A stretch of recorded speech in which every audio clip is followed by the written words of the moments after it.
छठ पूजा की कहानी एक पवित्र आस्था की गाथा बहुत समय पहले की बात है। भारत की धरती पर एक राजा थे, राजा प्रियव्रत।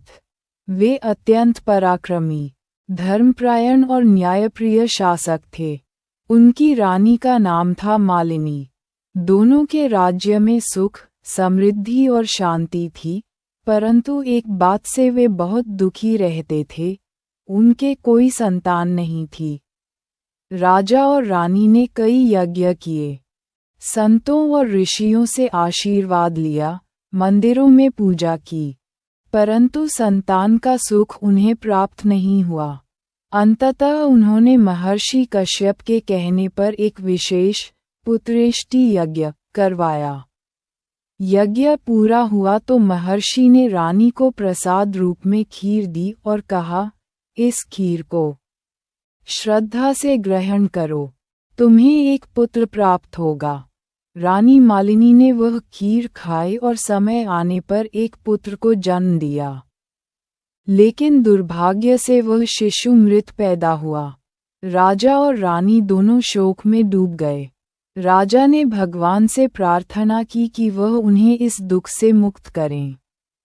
तभी एक अद्भुत प्रकाश प्रकट हुआ, और उस प्रकाश से देवी षष्ठी प्रकट हुई। देवी ने कहा, हे राजा, मैं सूर्य भगवान की मानसपुत्री हूँ। मेरा नाम है षष्ठी। मैं बच्चों की रक्षा करती हूँ, उन्हें जीवन देती हूँ और माताओं के गर्भ की रक्षक हूँ।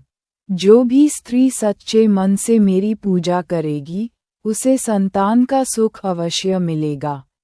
देवी ने मृत शिशु को अपने करकमलों से स्पर्श किया, और वह जीवित हो उठा। राजा और रानी ने देवी षष्ठी की पूजा की और धन्यवाद दिया।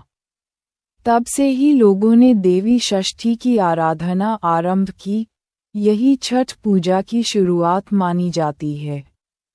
सूर्यास्त छठ पूजा का धार्मिक महत्व। छठ पूजा सूर्य देव और षष्ठी माता को समर्पित पर्व है। इसमें सूर्य देव को जीवनदाता, ऊर्जा और स्वास्थ्य का प्रतीक माना गया है। लोग मानते हैं कि सूर्य की उपासना से शरीर की सभी बीमारियां दूर होती हैं और परिवार में सुख समृद्धि आती है।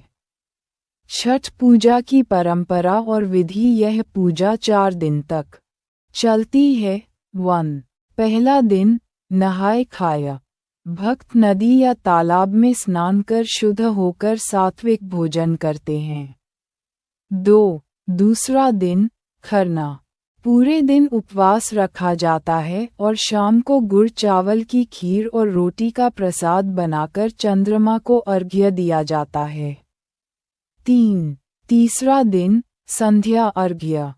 व्रती सज धज कर शाम को सूर्यास्त के समय नदी किनारे जाकर सूर्यदेव को पहला अर्घ्य देती हैं। 4. चौथा दिन, उषा अर्घ्य। अगले दिन प्रातःकाल उदय होते सूर्य को अर्घ्य देकर व्रत पूरा किया जाता है।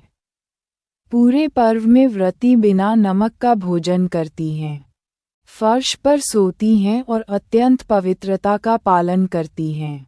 सूरजमुखी छठ पूजा की एक और कथा कहा जाता है कि त्रेता युग में जब राम और सीता 14 वर्ष का वनवास समाप्त कर अयोध्या लौटे, तब उन्होंने राजसिंहासन पर बैठने के बाद राज्य के कल्याण के लिए सूर्य देव की पूजा की। उसी दिन कार्तिक शुक्ल षष्ठी थी और माता सीता ने छठ व्रत रखा था। तभी से यह परंपरा जनमानस में फैल गई। आस्था और लोकगीत। छठ पूजा केवल पूजा नहीं, बल्कि भावना, भक्ति और संस्कृति का संगम है।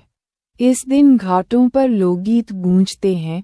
ग्रेटर दैन, केलवा के पात पर उगले सूरज देव, नेहिया के नाथ नमवले पूरब देश। भोर की लालिमा में जब स्त्रियां जल में खड़ी होकर सूर्य को अर्घ्य देती हैं, तो वह दृश्य अद्भुत और आत्मिक शांति देने वाला होता है।